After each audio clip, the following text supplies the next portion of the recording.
What is up, guys? This is just a video talking about the Tom Aspinall versus Jon Jones fight that is now not going to happen. Now, I'm just basically talking about this idea that people are saying that this is going to affect Jon's legacy or he's dodging him and all this other stuff. I'm going to tell you this right now. Jon Jones has no need in the world to fight Tom Aspinall. He has no need for this fight. He is perfectly fine without the fight.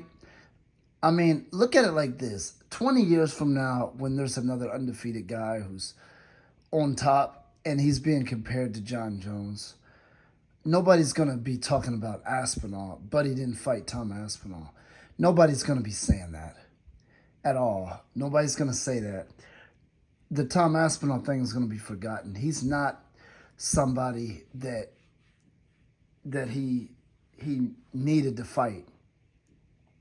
When Khabib retired, they were saying that he dodged, I don't remember the guy's name.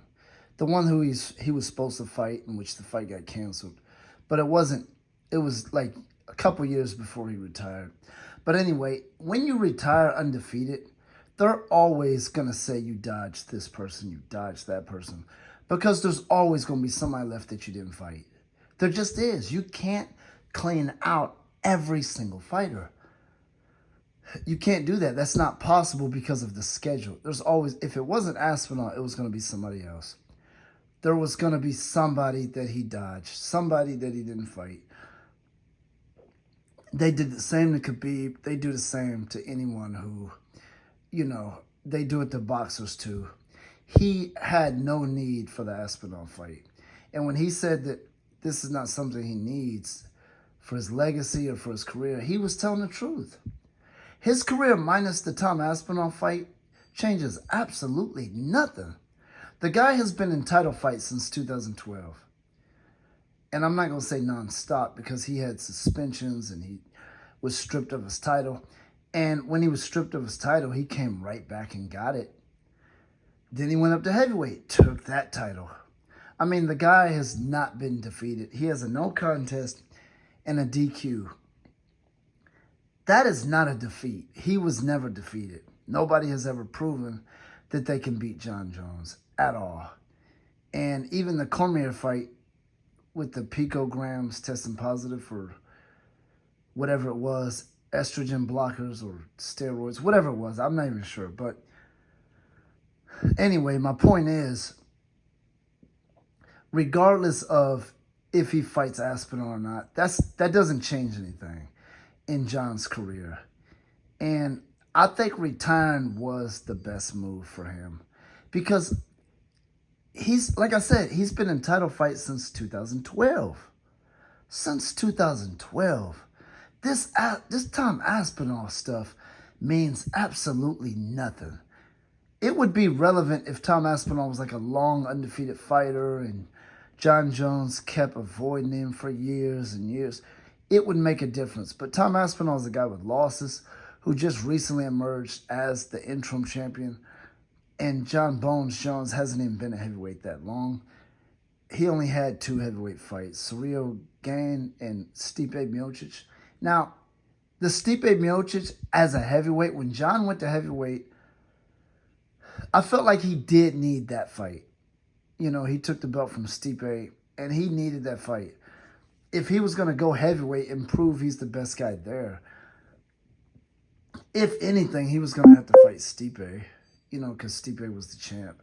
At least that before he left. Otherwise, he would still have a pretty incredible legacy. But regardless of how you look at it, he has no need for Aspinall. I mean, you're saying that, well, he was the interim champion, so Jon was never technically the undisputed champion. I think for the type of legacy he had, for the amount of years that he fought in the UFC, and for the amount of title fights that he had, like I said, if I'm not mistaken, he had his first title fight in 2012. I think it was 12 when he won the light heavyweight. Here we are in 2025. The guy has never officially been defeated to lose a belt. He's never been officially defeated, period. He had a no contest and a disqualification loss. Both of those matches, he pretty much beat the opponent. The opponent didn't even come close to beating him. And, so I mean, there's that. So I think the people that are saying that are people that just don't like Jon Jones. They just don't like him. And let's hypothetically say, if Tom Aspinall, he's supposed to fight Cyril Gane. I don't know if I'm pronouncing his name right. That's a fight that was talked about. If that happens and he loses that fight, I feel like the heavyweight division in the UFC is going to be a complete dud. There's nothing there anymore because Jon Jones walked right through Cyril Gane in a very easy fight. If he turns around and beats Aspinall and becomes a champ, then what are they going to do with heavyweight fighters? What are they going to do? There's no big fighters. And let's be honest, I believe Jon Jones is the only big money heavyweight fighter they had. These other guys can't really draw. All the other people that draw are lighter fighters, smaller guys. The heavyweight is kind of fading out, and there's nothing really great going on in heavyweight right now without Jon Jones there, and that's why they're pushing Aspinall so much. This guy has losses. He hasn't even been really on top for a very long time. He's kind of recently emerged. But anyway, the whole point of this video was just to discuss the fact that Jon Jones is missing absolutely nothing by not fighting Aspinall. Aspinall is the one that's losing out.